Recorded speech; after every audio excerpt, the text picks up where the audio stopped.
ஓம் நமோ பகவதே வாசுதேவாய. ஓம் நமோ பகவதே வாசுதேவாய. ஓம் நமோ பகவதே வாசுதேவாய. நாராயணோ நமஸ்கிருத்யம் நரஞ்சைவ நரோத்தமம் தேவீம் சரஸ்வதிம் வியாசம் ததோ ஜெயவுதீர் நஷ்டப்ராயுஷ அபத்ரேஷு நித்யம் பாகவத சேவைய பகவதி உத்தம ஸ்லோகே பக்திர்பைத்தின சுமம் கரோதி வாசான பங்கும் லங்காயதே ஹிருமித் கிருபாதமஹம் வந்தே ஸ்ரீகுரு தினதாரிணம் परमानन्दमाधं श्री चैतन्येश्वरम् ओम अज्ञानतिमिरान्धस्य ज्ञानाकर्णशलाकया चक्षुन्मीलितं तस्मै श्री गुरुवे नमः। नमो विष्णुपदाय कृष्णप्रसाय बुधाय श्रीमती जयपताक स्वामी नमो अथर्वनित्यमनगौरवतमतोनिकरकरामदारे नमो विष्णुपदाय कृष्णप्रसाय बुधाय श्रीमती भक्तिवेदान्त स्वामी नमस्ते सरस्वती देवी गौरवाणि प्रचारिणि निर्विशेष शून्यवादी भाषाति देशधारिणि जय श्री कृष्ण चैतन्य प्रभु नित्यानंद श्री अद्वैत गदाधर शिवासादि गौर भक्तवृंद हरे कृष्ण कृष्ण कृष्ण हरे हरे हरे राम राम राम हरे हरे हरे कृष्ण श्रीमद् भागवतम முதல் ஸ்கந்தம் இரண்டாவது அத்தியாயம் தெய்வீகமும் தெய்வீக தொண்டும். இதுல மொத்தம் நமக்கு 34 ஸ்லோகங்கள் இருக்கு. முதல் 7 ஸ்லோகங்கள் சூத கோஸ்வாமி பதில் கொடுக்கிறாரு. அதுக்கப்புறம் நமக்கு விதிக்கப்பட்ட கடமைகள் என்ன, அது பக்தியின் மூலம் எப்படி அடையிறது அப்படின்னுட்டு 8வது ஸ்லோகத்திலிருந்து 15 வரையும் நம்ம பார்த்தோம். ஸோ 16ல இருந்து 22 வரையும் பக்தியின் பாதையில் நம்ம எப்படி முன்னேற வேண்டும் அப்படின்ட்டு நமக்கு கொடுக்கப்பட்டிருக்கு.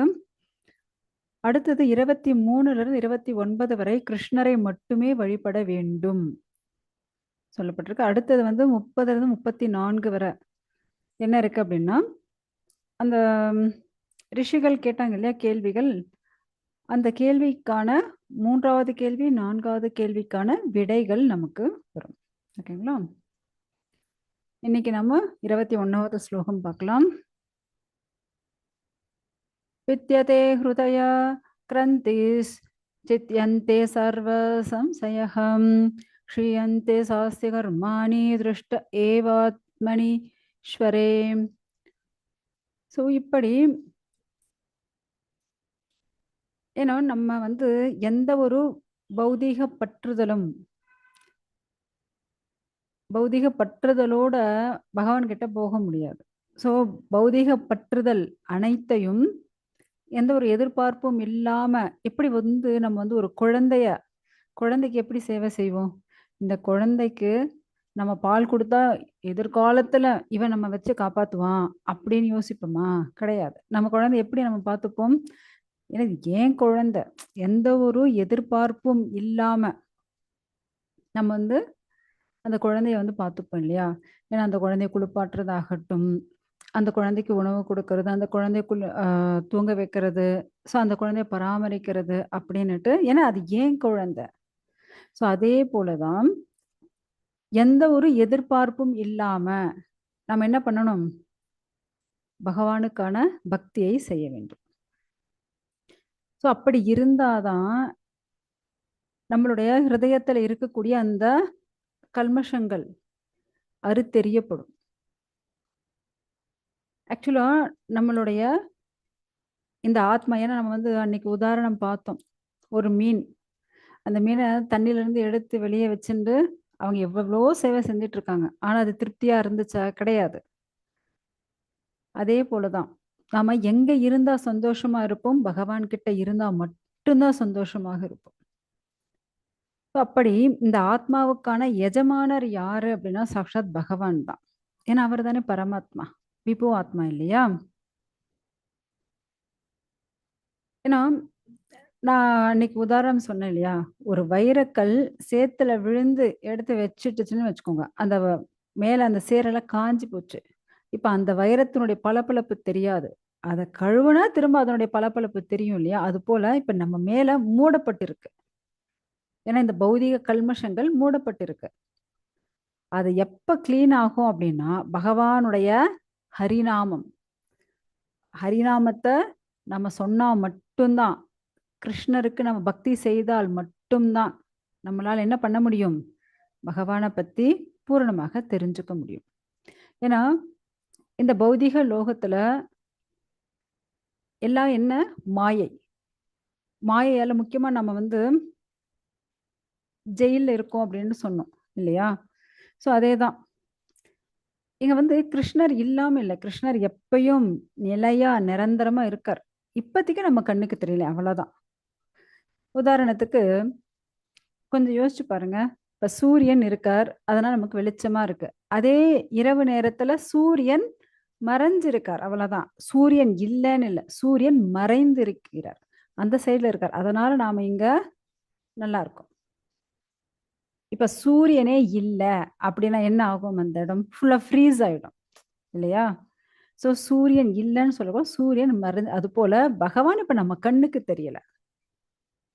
ஸோ பகவான் இப்ப நம்ம கண்ணுக்கு தெரியாரு, பகவான் அவதாரம் எடுத்தாச்சு. ஸோ பகவான் இல்லாத இடமே கிடையாது. என்ன பிரகலாதன் என்ன சொன்னாரு?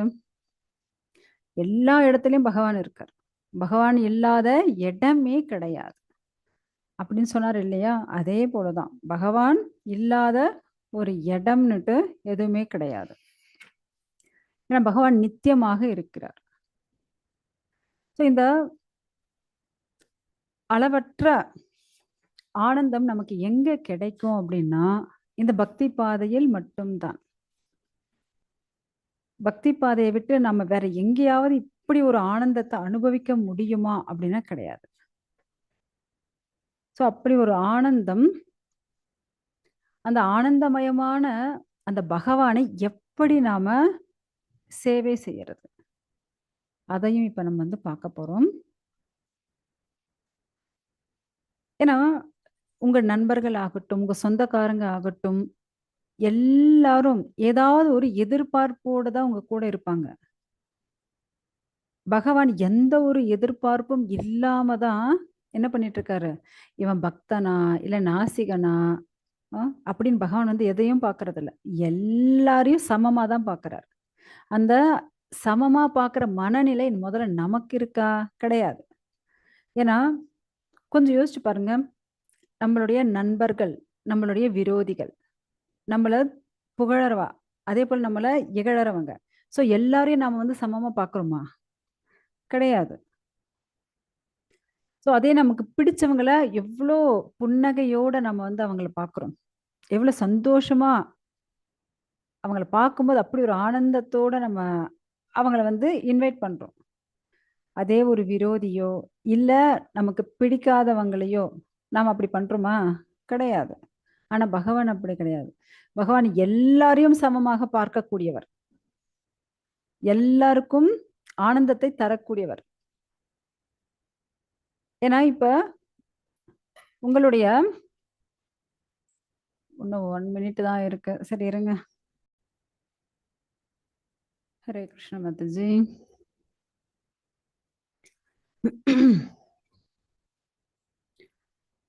ஸோ இந்த ஜட உலகம் ஆகட்டும், ஆன்மீக உலகம் ஆகட்டும், அனைத்தையும் சிருஷ்டிச்சது யாரு அப்படின்னா பகவான் தான்.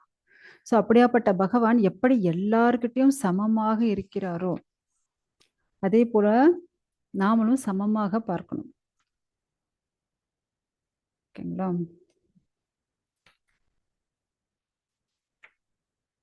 அதோ வை கவயோ நித்யம் பக்திம் பரமயா முதா வாசுதேவீம் பகவதி குர்வந்தி ஆத்ம பிரசாதனிம். ஏன்னா நமக்கு வந்து கற்பனையே பண்ண முடியாது எத்தனை காலம் இந்த உலகம் சிருஷ்டிக்கப்பட்டு இல்லைன்னா இந்த அண்டம் சிருஷ்டிக்கப்பட்டு எத்தனை காலம் ஆச்சு அப்படின்னு நம்மளால கற்பனையே செய்ய முடியாது. ஸோ அப்படியாப்பட்ட காலத்திலிருந்து எல்லாத்தையும் சிருஷ்டி ஸ்திதி லய எல்லாத்தையும் சிருஷ்டிக்கக்கூடியவர் யாரு? சாக்ஷாத் அந்த பகவான். ஏன்னா பகவான் வந்து எப்ப எல்லாம் அவதாரம் எடுப்பார் அப்படின்னுட்டு நம்ம பார்த்தோம். என்ன? அதாவது 5 காரணத்திற்காக பகவான் அவதாரம் எடுப்பதற்கான காரணங்கள் என்ன? 5 காரணங்கள். என்ன? ஃபர்ஸ்ட் விஸ்வ காரியத்திற்காக. ஸோ அந்த விஸ்வ காரியம் தான் என்ன? இந்த பௌதிக உலக படைப்பு. நம்ம வந்து பார்த்தோம் இல்லையா? காரணோதகசாய் விஷ்ணு, கர்ப்போதகசாய் விஷ்ணு, க்ஷீரோதகசாய் விஷ்ணு பார்த்தோமா? ஸோ அதுதான்,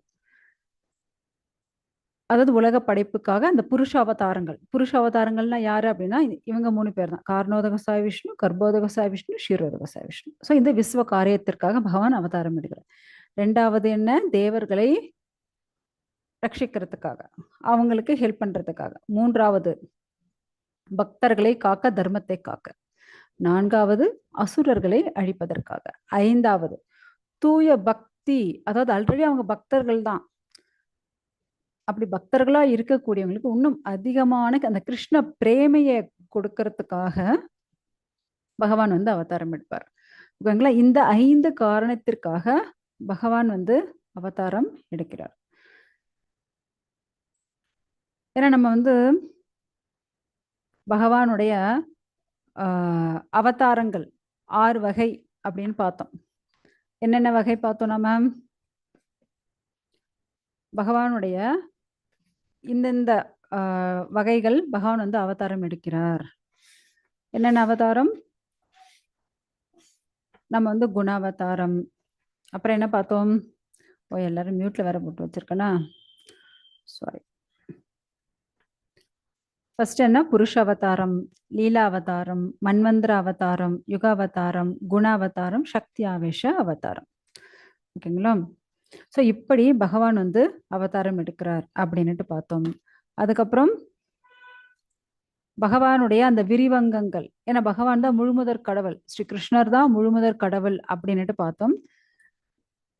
ஒரே நிமிஷம், அந்த போட்டோ எங்க இருக்குன்னு ஒரு நிமிஷம் எடுக்கிறேன்.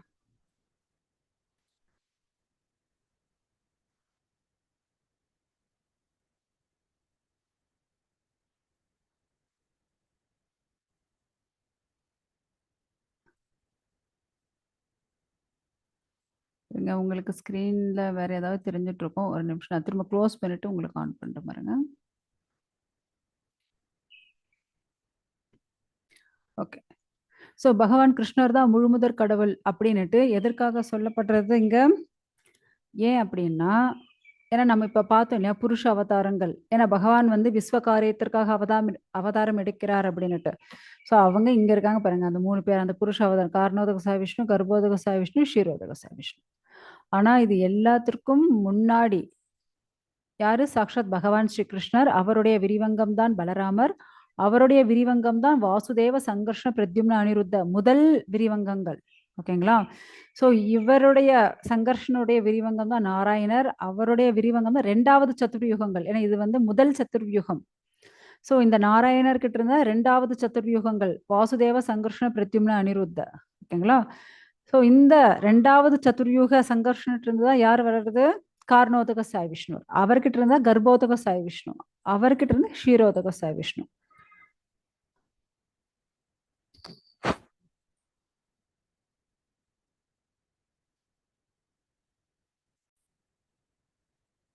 ஹரே கிருஷ்ண மதுஜி.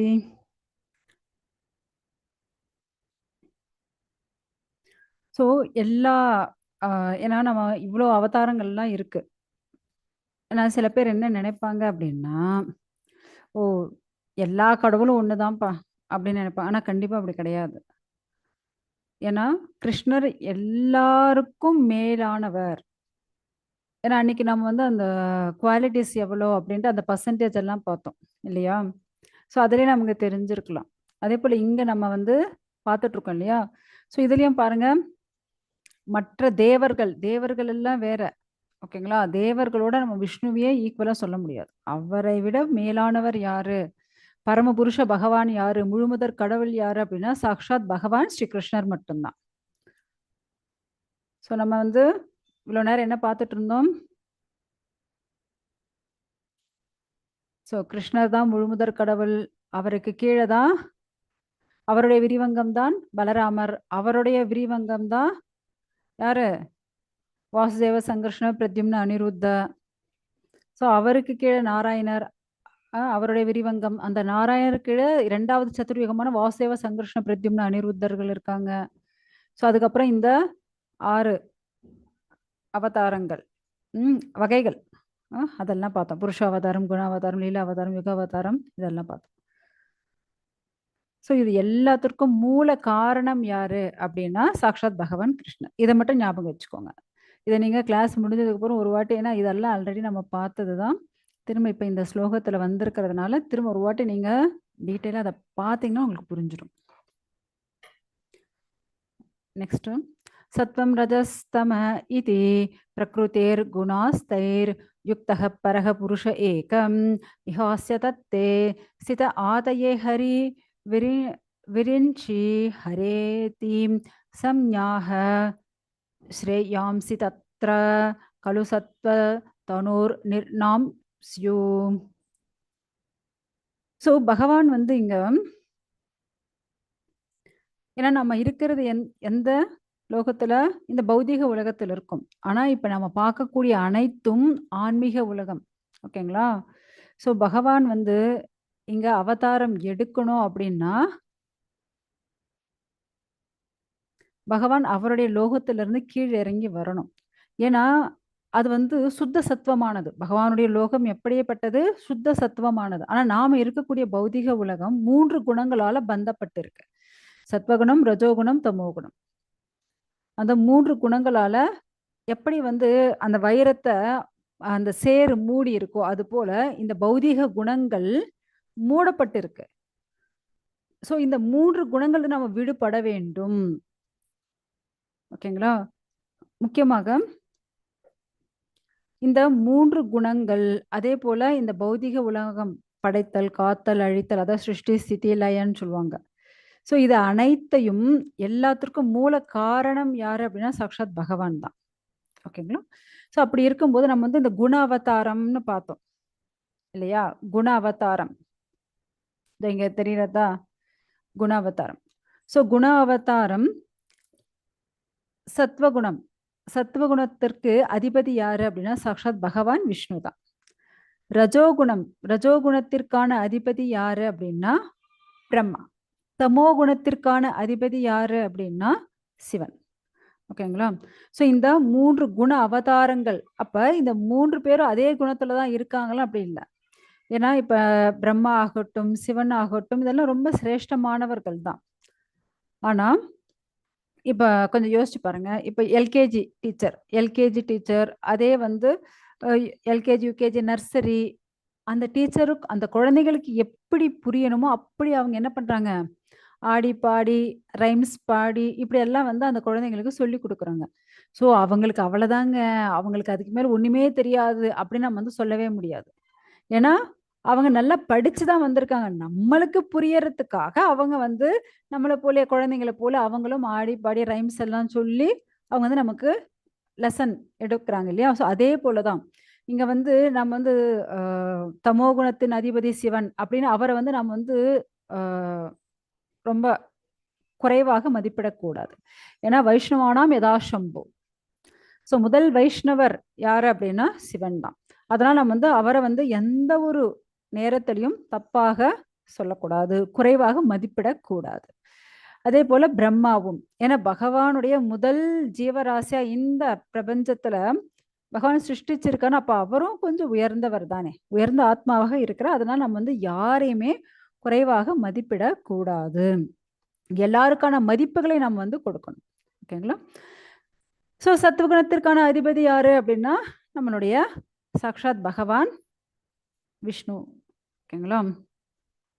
இப்படி அனைவரும் அவங்கவங்க வேலையை அவங்கவங்க செஞ்சுட்டு தான் இருக்காங்க. இங்க வந்து சிருஷ்டி, அதாவது கிரியேஷன், அதை யார் பண்ணிட்டு இருக்கிறது? பிரம்மா. ஏன்னா நம்ம வந்து ஸ்டார்டிங்லேயே பார்த்தோம் சர்க்கம் விசர்க்கம். ஸோ அப்படி பகவான் எப்படியெல்லாம் பண்ணணும் அப்படின்ட்டு அவருக்கு வந்து இன்ஸ்ட்ரக்ஷன் கொடுத்துருக்காரோ அதை தான் யார் ஃபாலோ பண்ணிட்டு இருக்கிறது? பிரம்மா. ஓகேங்களா? ஸோ முக்கியமாக நாராயணர் எப்பவுமே எப்படி இருப்பார் அப்படின்னா ரொம்ப சாந்தமா அவர் பாட்டியும் திருப்பார்கள்லாம் அமைதியாக படுத்துட்டு இருக்கார். அவருக்கு ஒரு வேலையும் இல்லை அப்படின்லாம் இல்லை. இப்போ உதாரணத்திற்கு நீங்க பார்த்தீங்க அப்படின்னா, இப்போ ஒரு கன்ஸ்ட்ரக்ஷன், ஒரு பெரிய கன்ஸ்ட்ரக்ஷன் நடந்துட்டு இருக்கு. ஸோ அதனுடைய இன்ஜினியருக்கு தெரியும் கரெக்டாக இந்த பில்லர் எவ்வளோ ஹைட்டு போகணும், எவ்வளோ அகலம் இருக்கணும், எந்த கம்பி போட்டிருக்கணும், அதே போல் அங்கே செவரு எவ்வளவு ஹைட்டில் இருக்கணும், எவ்வளவு அகலத்தில் இருக்கணும், எவ்வளவு நீளம் இருக்கணும் அப்படின்னுட்டு எல்லாத்தையும் யாரு? அவர் எல்லாத்தையும் போட்டு கொடுத்துட்டு இருப்பாரு. ஸோ வேலை செய்யறவங்க அவர் சொன்ன அதே போல வேலை செய்வாங்க, அவ்வளவுதான். அவர் அங்க வந்து வேலை செய்யணும், அந்த அதிகாரி வந்து வேலை செய்யணும்னு கிடையாது. அதிகாரி எங்கேயோ இருப்பாரு. ஆனா அவர் என்ன இன்ஸ்ட்ரக்ஷன் குடுத்தாரோ, அதன் பிரகாரம் அங்க வந்து அந்த கட்டடம் வந்து நடந்து முடிஞ்சிருக்கும். ஸோ எந்த மூலையில எவ்வளோ அகலம் இருக்கோ, என்ன இருக்கோ எல்லாம் அவருக்கு தெரியும். ஏன்னா அவர் குடுத்த அளவு பிரகாரம் தான் இங்க இவங்க கட்டின்னு இருக்காங்க. அதுபோல சாக்ஷாத் பகவான் அந்த நாராயணர் என்ன இன்ஸ்ட்ரக்ஷன் குடுத்திருக்காரோ, அதன் பிரகாரம் தான் யார் இங்க எல்லாத்தையும் கிரியேஷன் பண்றது? பிரம்மா. ஸோ ஏன்னா அவருக்கு அந்த ஞானத்த கொடுத்ததும் பகவான் தான். பிரம்மாவுக்கான அந்த ஞானத்த ஏன்னா நம்ம வந்து அந்த 3வது ஸ்லோகத்துல முதல் அத்தியாயம் 3வது ஸ்லோகத்திலே பார்த்தோம். அந்த ஞானத்த கொடுத்ததும் பகவான் தான். ஸோ அப்படி இருக்கும்போது, அனைத்து ஞானத்தையும் குடுத்து, அவங்க எப்படியெல்லாம் வேலை செய்யணும்ன்ட்டு அனைத்தையும் சொல்லிக் குடுத்து, அத இவங்கலாம் இவங்க ஆகட்டும், அது முக்கியமா பிரம்மா, மற்ற தேவர்கள், சிவன் ஆகட்டும் எல்லாரும் பகவான் அந்த நாராயணன் விஷ்ணு சொன்ன பிரகாரம் தான் இவங்கெல்லாம் மக்களை படைக்கிறது, அழிக்கிறது எல்லாமே பார்த்துட்டு இருக்காங்க. ஓகேங்களா? ஸோ இங்க வந்து நம்ம பார்த்தோம் அப்படின்னா, பகவான் எல்லா ரூபத்திலும் பகவான் இருக்கார். அவர் இல்லாத இடம் கிடையாது. சாக்ஷாத் ஏன்னா விஷ்ணுக்களுடைய ஆ நீங்க இங்க பார்க்குறீங்க இல்லையா? பகவான் எவ்வளவு அவதாரம் எடுத்திருக்காரு. ஏன்னா நம்ம வந்து சமுத்திரத்துல இருக்கக்கூடிய அலைகள கூட எண்ணிட முடியும். வானத்துல இருக்கிற நட்சத்திரங்கள் கூட எண்ணிட முடியும். ஆனால் பகவான் நாராயணுடைய அவதாரத்த எண்ணி முடிக்கவே முடியாது. ஏன்னா அவ்வளவு அவதாரம் பகவான் எடுத்திருக்கார். பாருங்க அந்த லீலா அவதாரம் எவ்வளவு இருக்கு. குண அவதாரம் ஓகே அவங்க வெறும் 3 தான். சக்தி ஆவேஷ அவதாரம், யுக அவதாரம், மன்வந்தர அவதாரம் இது இல்லாம இன்னும் நெறைய அதுவும் வந்து நடந்துட்டே இருக்கும். ஸோ இப்படி லட்சக்கணக்கான, கோடிக்கணக்கான ஏன்னா பகவான் வந்து சப்போஸ் இப்ப அவர் வரல அப்படின்னா, அவருடைய அந்த சக்திய அ சக்தி ஆவேஷ அவதாரமா, இல்ல அம்சத்தின் அம்ச அவதாரம் இப்படி பகவான் வந்து அனுப்பிட்டே தான் இருப்பாரு.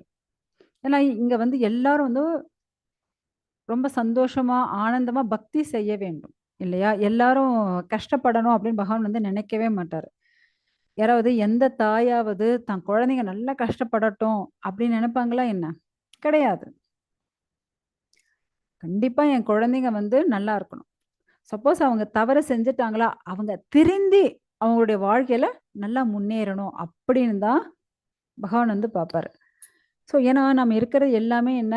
இந்த பௌதிகமான சிறைச்சாலை. இந்த சிறைச்சாலையில இருந்து சீக்கிரம் வெளிய போகணுமா?